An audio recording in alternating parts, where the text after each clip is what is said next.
again, they're in bed with Vanguard, they're in bed with BlackRock, S&P, and so they'll come to the CEOs, and the CEOs have come out and said like that this is happening to them.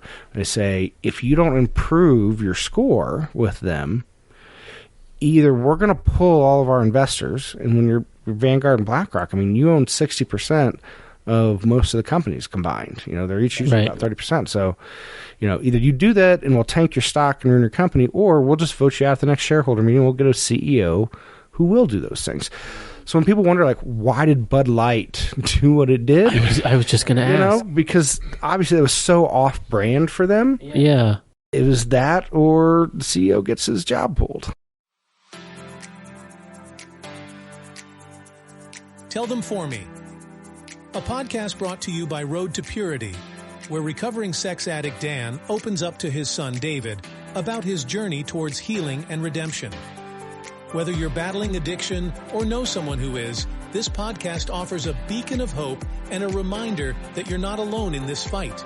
Tune in and let's navigate this journey together. Welcome back to the podcast Tell Them For Me, brought to you by Road to Purity. We are joined by a very special guest today, Evan Frazier. He is a faith-based financial planner and founder of Tek Wise Financial. He has over 15 years of experience in the financial services industry, and Evan helps individuals and families align investments with their values and faith, ensuring wealth reflects their principles. Evan, thanks so much for joining us today. Thanks for having me on. I'm excited to be here. Yeah.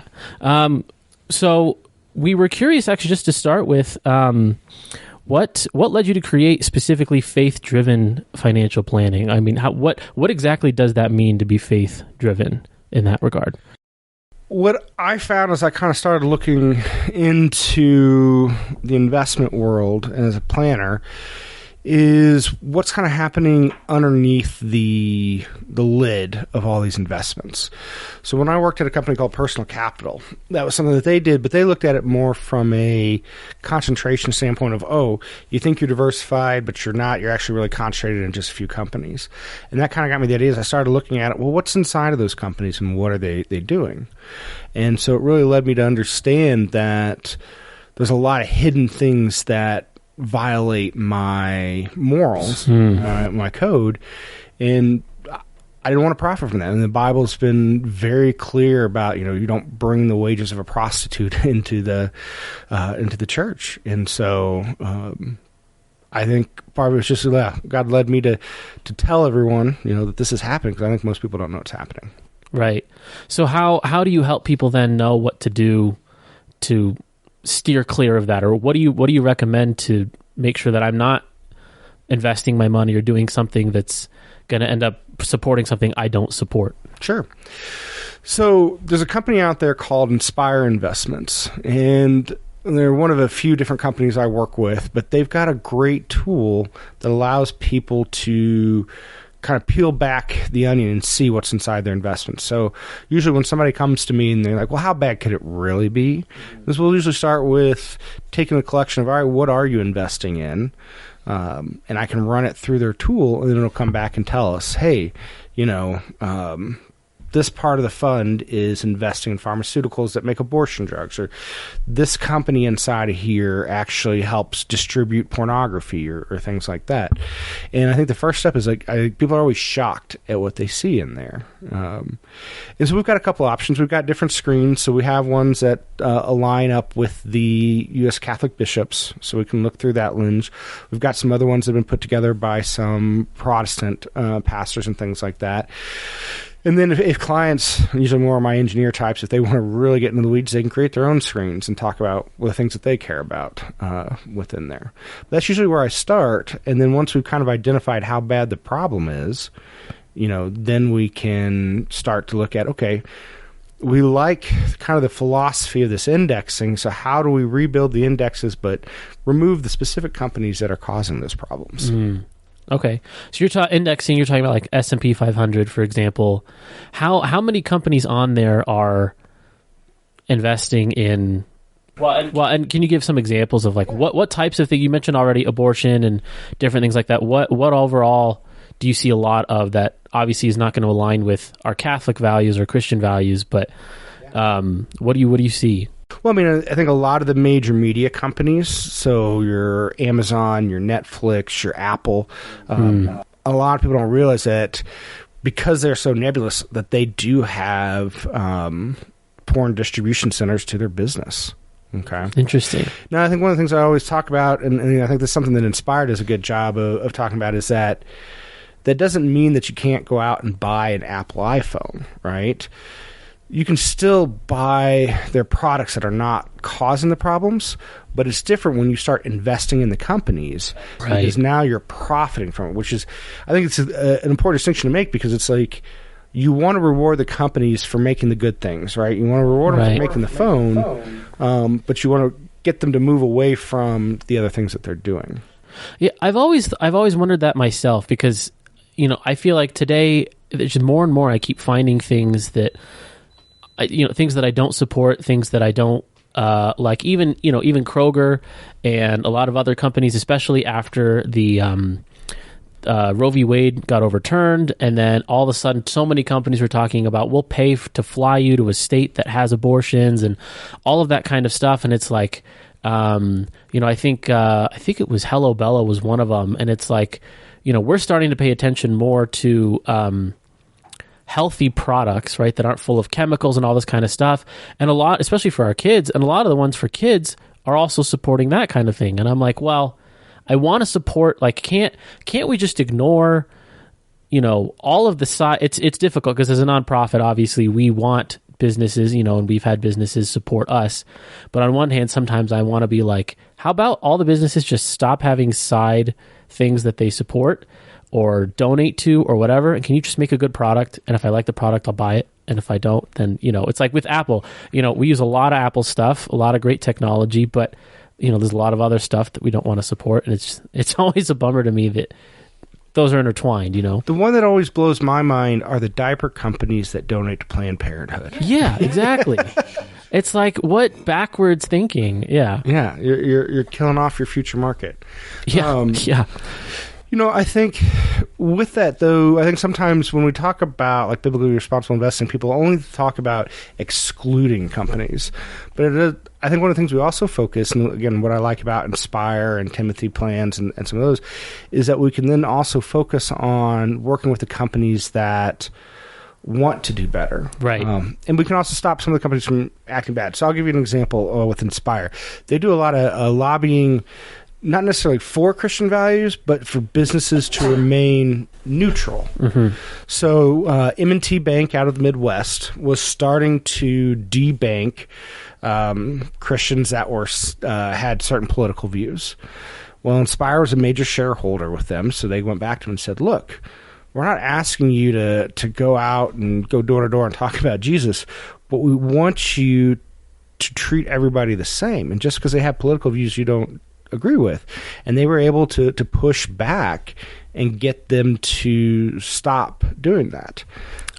Interesting. Yeah. And not every time they win. So it was interesting. So they recently had gotten on, I think it was at Apple, and they were able to push a shareholder proposal to try and get Apple to stop doing some of these things. They didn't win, but that was the first time that a proposal like that had ever made it onto the voting for Apple shareholders. And so eventually we'll come to it. Yeah. Yeah, that's really interesting. I'd always wondered, because all you hear about is, well, let's just boycott this company. I didn't know you could do that to try and influence them. That's really cool. Well, I mean, the other side is doing it heavily. So heavenly too. Yeah, that works. If you ever heard of something called the Human Rights Council, they are the largest LGBTQ lobbying group in the United States, and they've been around for a long time. And what they do is they create this human equality index. But basically what it is they rate companies how friendly they are to the LGBTQ movement. But what happens is that, again, they're in bed with Vanguard, they're in bed with BlackRock, S&P, and so they'll come to the CEOs, and the CEOs have come out and said like that this is happening to them. And they say, if you don't improve your score with them, either we're going to pull all of our investors, and when you're Vanguard and BlackRock, I mean, you own 60% of most of the companies combined. They're each using about 30%. So, either you do that and we'll tank your stock and ruin your company, or we'll just vote you out at the next shareholder meeting. We'll get a CEO who will do those things. So when people wonder, like, why did Bud Light do what it did? I was just going to ask. Because obviously it was so off-brand for them. Yeah. It was that, or the CEO gets his job pulled. Interesting. So that's something I've actually been really curious about, because it's like it seemed obvious that was going to affect them financially. Like it had an impact, right? I mean, they had a major. I think their stock went down and all those kinds of things. Stock crashed. Bud Light. I don't think it's still recovered. It used to be the number one selling beer, and I don't think it's back up there yet. No. I mean, in hindsight, they probably say, well, would have been better just to not do what you were trying to pressure us to, and we wouldn't have ended up as bad. Well, you see some of the other companies like Tractor Supply and a couple of these others have started coming out, kind of reading the tea bags to say, all right, we're getting rid of the DEI, we're doing these things, which, again, all we're asking is to say neutral, right? Yeah.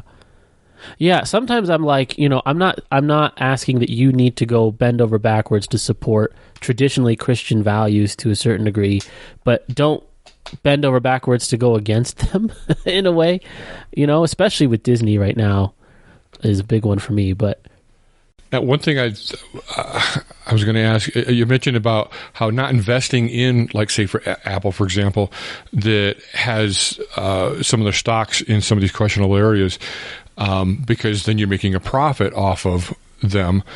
But if you're buying their products, aren't you still fueling their profit?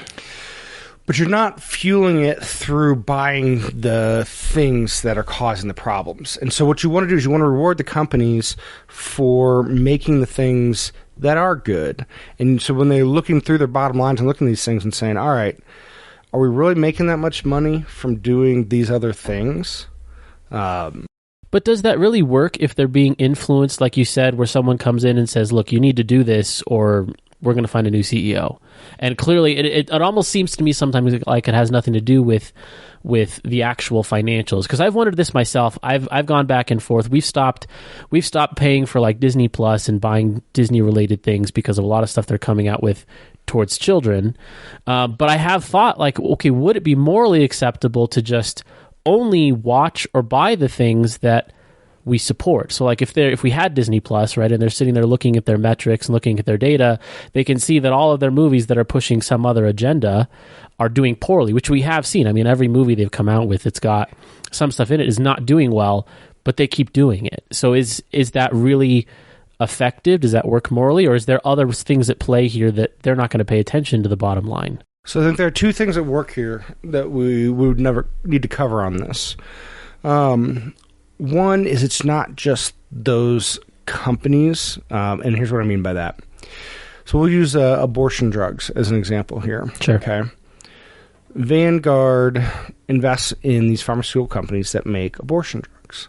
But they know that to make those companies profitable, they have to have more and more abortions every year. Okay.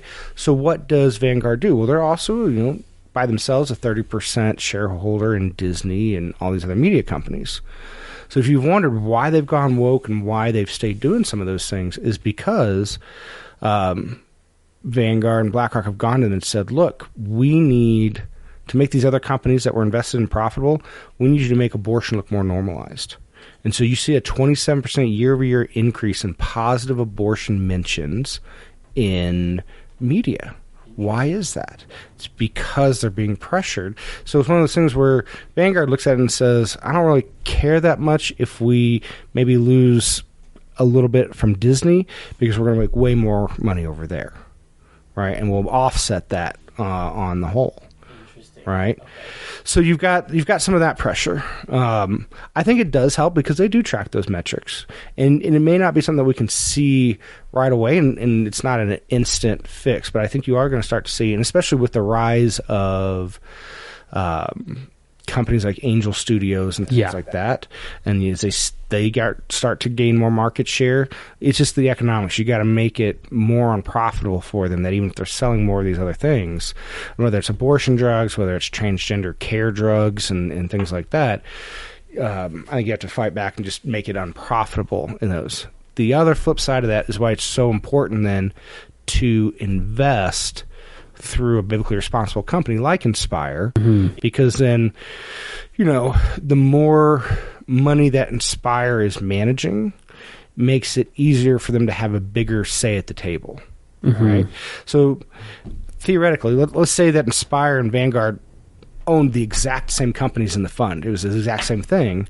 I would want to buy it through Inspire because that gives them more power to lobby on my behalf. Interesting. For those values. Okay.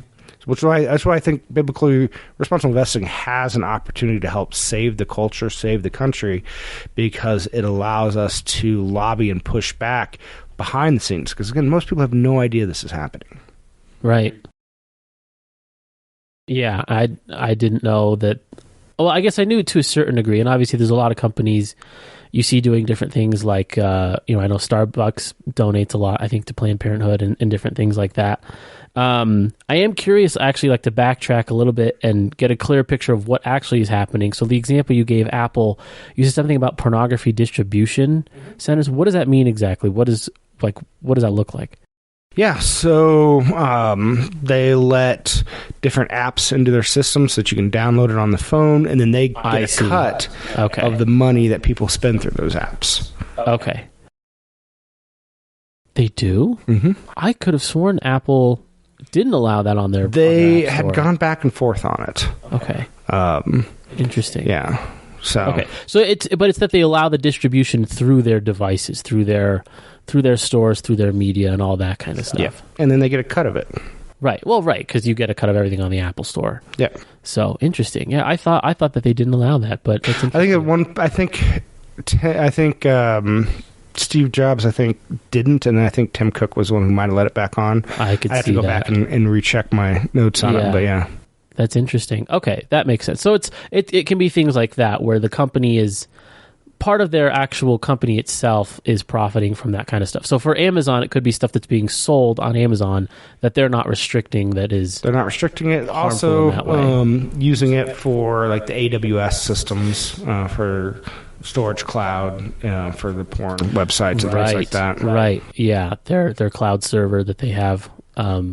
The Amazon Web Services? Yeah. That's what you're talking about? Yeah. Mm-hmm. Okay. Yeah. Interesting. So there's a difference, though, then between...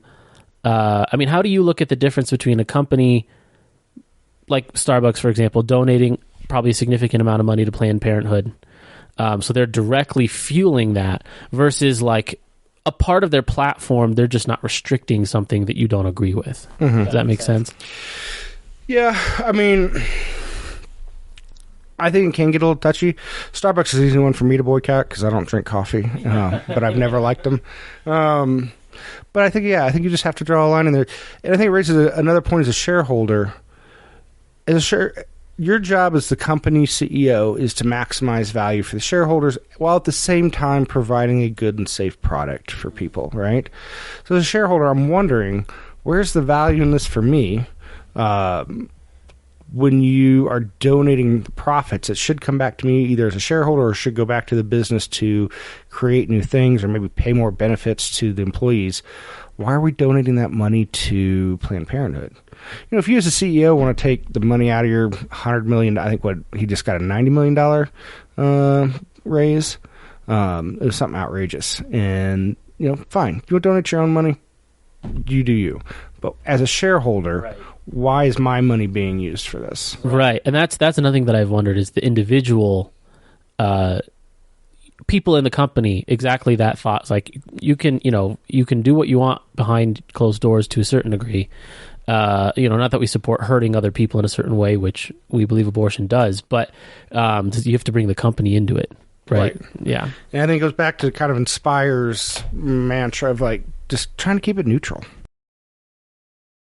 Now, how do we tell or discern what retailers or what businesses we should support? Maybe we're not investing in them, but we're engaging in their products or activities. So when you look at everything from Amazon, Apple, Microsoft, Walmart, Target, everybody has questionable business practices of what they're investing in and what they're doing, what they're selling, whatever. I mean, if we start drawing a line at anything that is anti-Christian in values, pretty soon we're living in the woods by ourselves. How do we justify this? Or how do we work to be clear, I think that's part of what you're saying is not necessarily stopping using these companies at all, but don't you support the things that they do well that are appropriate, right? I mean, I think it goes back somewhat to the Catholic principle of subsidiarity, like trying to keep it as local. It's been more expensive, but we've been trying in our family to do more around working with local businesses. We can. But to your point, you can't always do that, okay?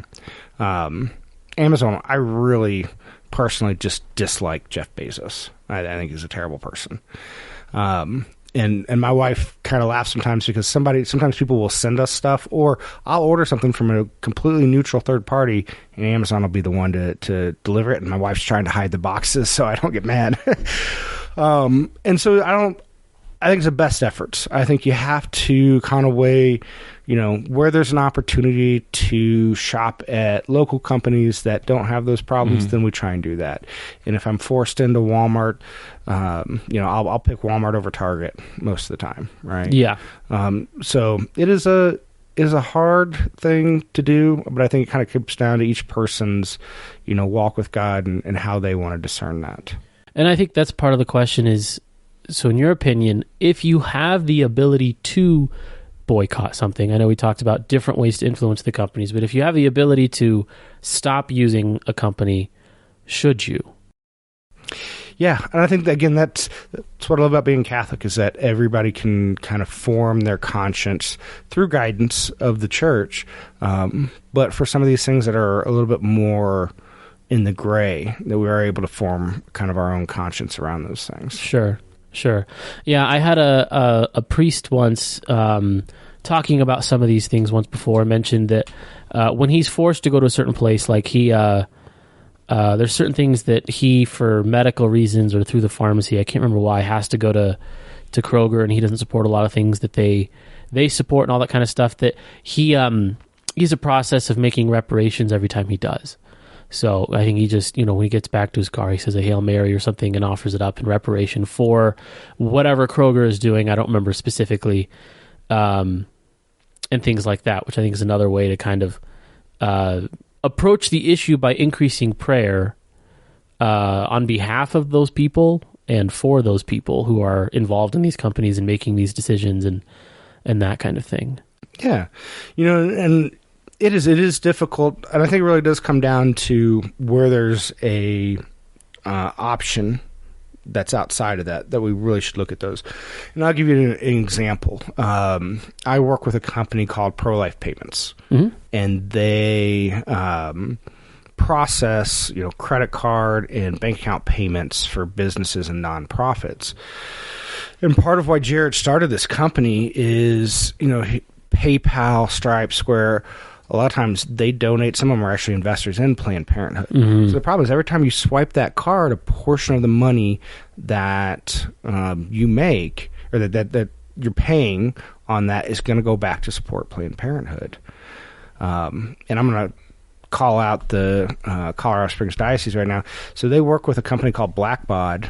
They've been informed that Blackbaud donates heavily to Planned Parenthood. So every time that somebody in the church donates to the diocese, a portion of that money is going back to Planned Parenthood. And they just kind of said, not our problem, which kind of shocked me.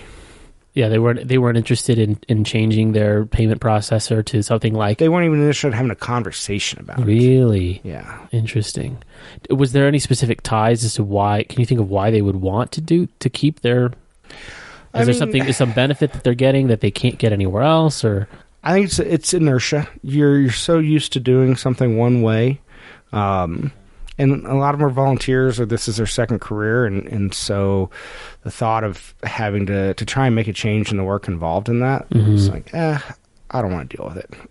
I think that's the more charitable way to look at it. Yeah, I mean, when you highlight that next to abortion, obviously it's like, okay, well, maybe you should put in the extra work, but I see what you're saying.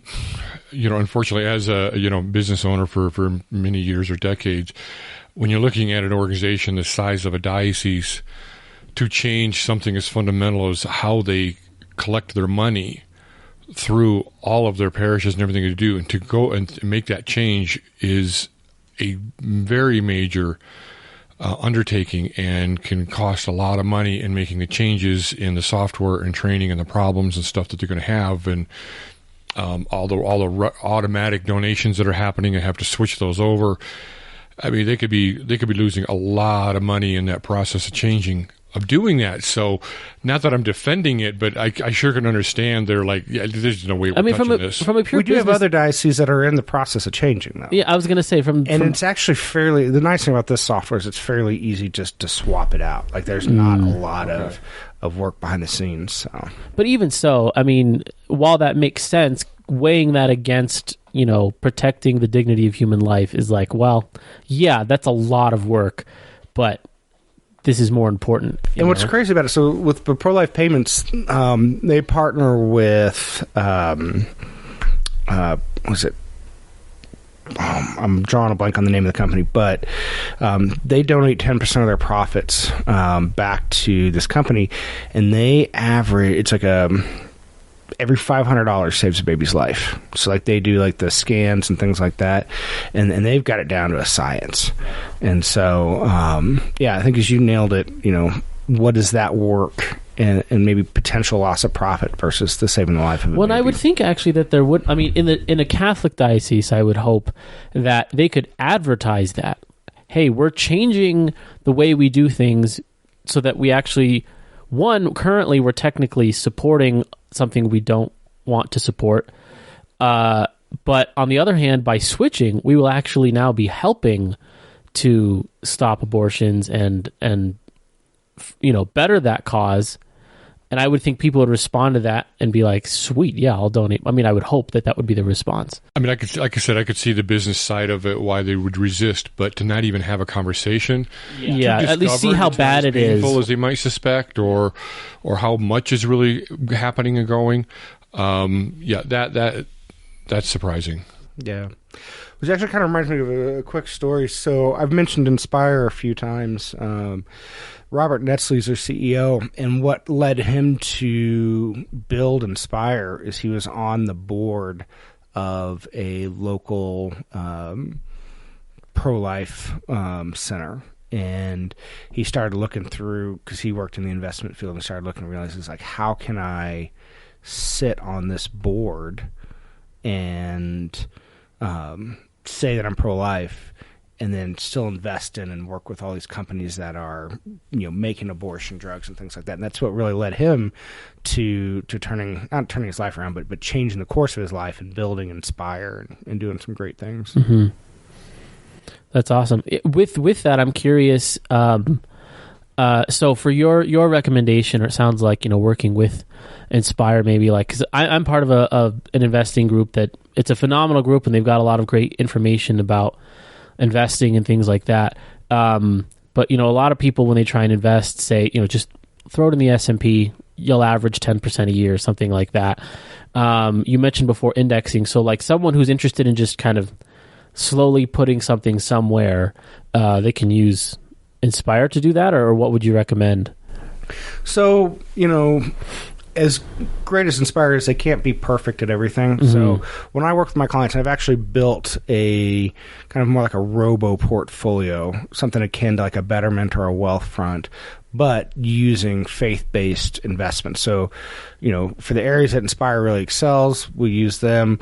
Timothy Plans is also a good part in that. We use Timothy Plans. So I think the important thing when constructing a portfolio is you have to look at all of the different areas. But what I love about the Tek Wise process is, for as little as, $50 or $100 a month, you can invest in, we'll put it into the portfolio to be built based on the risk you want, and then all the rebalancing is handled. And then you have access to a financial advisor if you want. So like if you're like, I'm 25 or I'm 30 and I don't need a full financial planner, I just want somebody to make the investments. But maybe something comes up and you're like, boy, I'd love 2 hours of your time to talk about taxes or to talk about this or that. You'll have access and you can set it up by the hour if you want help on top of it. So that's kind of what we've built recently for some of the younger investors. But then we also have our full service plan. So I have some clients that, in their 50s and 60s, they're approaching retirement and they're like, I've done a great job of saving all this money, but I have no idea how to turn it into an income stream. I think people are not prepared for the amount of taxes we're going to face. There's a great book out there by David McKnight called The Power of Zero, and it's all about getting into the 0% retirement bracket. Because I truly think, and he outlays it, it's not a left or a right issue. It's going to be a math issue. Taxes are going to have to double within the next 10 to 15 years. Really? Oh, yeah. Interesting. So, a lot of times when I have new clients come to me, a lot of times people will say, I have a financial advisor, but I want a second look. And I go through and I say, okay, here's something I haven't thought about. If taxes only go up 10%, I'm not even talking about doubling. If they only go 10%, you're not going to make it. And I think they're always shocked by that when I show them those numbers. Wow. Because, again, it's not something a lot of advisors are talking about on that. So how do you handle that? What do you do to prepare for that? Well, there's a couple different ways. Everybody's situation is a little bit different, so it depends on how much they're working, how they're saving. So we might talk about Roth conversions or other just tax conversion strategies on that. I think another big thing is not everybody knows not all income is taxed the same. Social Security is taxed different from traditional IRAs, from Roth, and life insurance is taxed differently. So it really kind of depends on the type of assets, and so everybody's plan is a little bit different, which is why we have that full service one, because what you need is going to be different from him. Right.